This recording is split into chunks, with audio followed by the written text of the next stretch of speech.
Drama serial बेटियां में आज के एपिसोड में फ़िज़ा अपनी सास की बात मानकर अपने ससुर मैके आके बैठ जाती है और कहती है कि ठीक है, दानिश को भी पूरा हक है औलाद का, उसको भी औलाद चाहिए तो उसको भी ज़िंदगी में पूरा हक है, उसकी खुशियाँ उसको मिलनी चाहिए। तो वो कहती है ठीक है दानिश, आप दूसरी शादी कर लें, मैं अपनी मम्मा के घर चली जाती हूँ।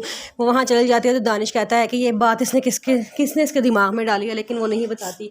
दानिश को बड़ा परेशान होता है। वो कहता है कि चलो फिर मैं ऐसा करता हूँ, मैं उसको मना के घर ले आता हूँ। वो उसे घर लेने के लिए जाता है और जाता है, बट काफ़ी देर उसको मनाता रहता है। वो पहले तो नहीं मान रही होती, लेकिन काफ़ी देर दानिश के मनाने के बाद वो कहती है ठीक है।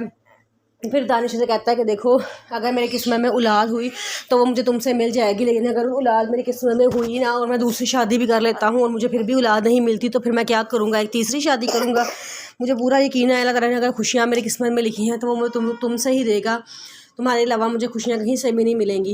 ये कहता है तो फ़िज़ा खुश हो जाती है। फिर कहता है कि ज़िंदगी में भी बड़ी ही मराहिल आने हैं, बहुत सी मुश्किलात आनी हैं और हम दोनों ने मिलकर उनका सामना करना है। तुम एक छोटी सी मुश्किल में घबरा के इधर आके बैठ गई हो तो आगे पूरी ज़िंदगी हम क्या करेंगे। फिर दानिश कहता है कि आजकल दुनिया ने इतनी तरक्की कर ली है कि इस चीज़ का इलाज मुमकिन नहीं है। तुम ये नहीं है कि तुम कभी माँ नहीं बन सकती, लेकिन तुम्हारी रिपोर्ट्स में ज़रा सी थोड़ी सी कमी है, लेकिन वो इंशाल्लाह जल्दी पूरी हो जाएगी और तुम ज़रूर माँ बनोगी, मुझे इस बात का पूरा यकीन है। वो काफ़ी देर फ़िज़ा को बनाता रहता है, फिर बना के अपने साथ अपने घर ले जाता है। जब वो यहाँ जाता है तो उसको नहीं पता होता कि उसके माँ पापा आपस में बातें कर रहे होते हैं। उसके पापा कहते हैं कि तुम इतनी संगदिल कैसे हो सकती है, तुमने फ़िज़ा को कहा था कि अपने घर चली जाए। तो उसकी मामा कहती हैं कि हाँ मैंने कहा था, क्योंकि मेरा बेटा बहुत ज़िद्दी है, उसने कोई बात कभी भी नहीं मानी थी कि वो दूसरी शादी कर ले। सिर्फ फ़िज़ा ही थी जो उसको मना सकती थी और मैंने फ़िज़ा को कहा, शुक्र है अल्लाह का, फ़िज़ा की समझ में ये बात आ गई और वो खुद ही घर छोड़ के चली गई। तो उसके पापा कहते हैं कि इतने अफसोस की बात है, तुम अपने बेटे की खुशियों की खातिर अपनी बहू को घर से निकाल दिया, क्या पता अगर तुम वो कहते तो उसकी मामा कहती हैं कि हाँ ऐसा ही है, आपका दिल नहीं करता कि दानिश के बच्चे इस घर में आए, उसके बच्चों की खुशियाँ हंसी खेले कूदें, यहाँ पे इसका हमारे घर में भी रौनक लगे थोड़ी सी। तो उसके पापा कहते हैं कि तो इसका मतलब ये तो नहीं है कि तुम किसी की ज़िंदगी बर्बाद कर दो। ये सारी बातें सुन रही भी कर ही रही होती हैं तो वहाँ से दानिश अंदर आ जाता है और कहता है कि मम्मा क्या आपने फ़िज़ा से कहा था कि वो घर छोड़ के चली जाएँ। तो उसकी मम्मा खामोश हो जाती है। फिर वो फ़िज़ा से पूछता है, फ़िज़ा मामा ने तुम्हें कहा था कि घर छोड़ के चली जाए, मामा के कहने पे तुम ये घर छोड़ के चली गई थी। तो फ़िज़ा अभी कोई जवाब नहीं देती, तो साथ इसकी मम्मा कहती हैं कि हाँ मैंने इसे कहा था कि घर छोड़ के चली जाए और ये मेरे कहने पर ही घर छोड़ के चली गई थी। फिर वो फ़िज़ा को डांटती है, कहती है तुम कितनी ढीठ हो रहा, तो तुम्हें मैंने कहा भी था घर में दोबारा कभी ना आना, तुम फिर वापस आ गई हो, तुम्हें साथ की खुशियों से कोई लेन देन नहीं है, तुम्हें बस अपनी ही पड़ी रहती है, जिस पर मैं खुद गर्ज लड़की हूँ।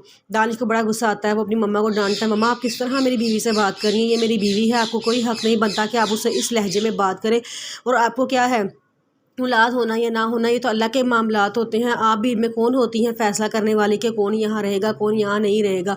अगर आप मेरी बीवी की इज़्ज़त नहीं कर सकती तो ठीक है, मैं अपनी बीवी को यहाँ से लेकर चला जाता हूँ, क्योंकि मैं उस घर में कभी नहीं रहना चाहता जहाँ मेरी बीवी की इज़्ज़त नहीं होती।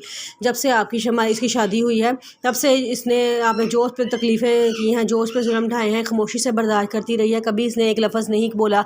यहाँ तक कि आपके कहने पर वो अपने शोहर को दूसरी शादी के लिए छोड़ कर इस घर से चली गई थी, फिर भी आप उसके इतना ख़िलाफ़ हैं। और मैं बार बार से पूछता रहा कि ये क्यों घर छोड़ के आई है, इसने एक बार भी नहीं मुंह से आपका नाम निकाला कि आपने उसे कहा था कि वो घर छोड़ के चली जाए। इसकी ये देखिए कितनी अच्छी है और आप अपने आप को चेक करें आप किस तरह की हैं। चलो फ़िज़ा अब हमने नहीं रहना इस घर में, अब हम कहीं और घर ढूंढ लेते हैं, चलो हम पैकिंग करते हैं। ये कह के वो फ़िज़ा को लेकर जाना चाहता है, लेकिन फ़िज़ा जाने से इनकार कर देती है और कहती है कि नहीं दानिश, हमें घर छोड़ कर नहीं जाएंगे, मैं नहीं चाहती कि मेरी वजह से किसी माँ के बच्चे उससे दूर हो जाएँ, मैं चाहती हूँ कि हम इसी घर में रहें और ये हमारे घर का मसला है, इंशाल्लाह हम आपस में बैठ के उसको सॉल्व कर लेंगे, क्योंकि घर के मसले जब घरों से बाहर निकलना शुरू हो जाते हैं तो वो मसले नहीं बल्कि तमाशा बन जाते हैं। सारी दुनिया हमारा तमाशा देखेगी। मैं नहीं चाहती कि मेरे ससुराल वालों का तमाशा बने, इसलिए मैं ये घर छोड़ कर नहीं जाना चाहती और मैं ये भी नहीं चाहती कि आप भी ये घर छोड़ कर जाएँ। वो ये बात कहती है तो उसकी सास को बड़ा शर्मिंदा सी हो जाती है। फिर दानिश कहता है, देखा मामा आज भी उसको आपकी परवाह है, आपकी इज़्ज़त की परवाह है कि वो आपकी इज़्ज़त की खातिर घर छोड़ कर नहीं जाना चाहती, और आप हैं कि हमेशा उसके पीछे ही पड़ी रहती हैं। वो कह के फ़िज़ा को लेके वहाँ चला जाता है।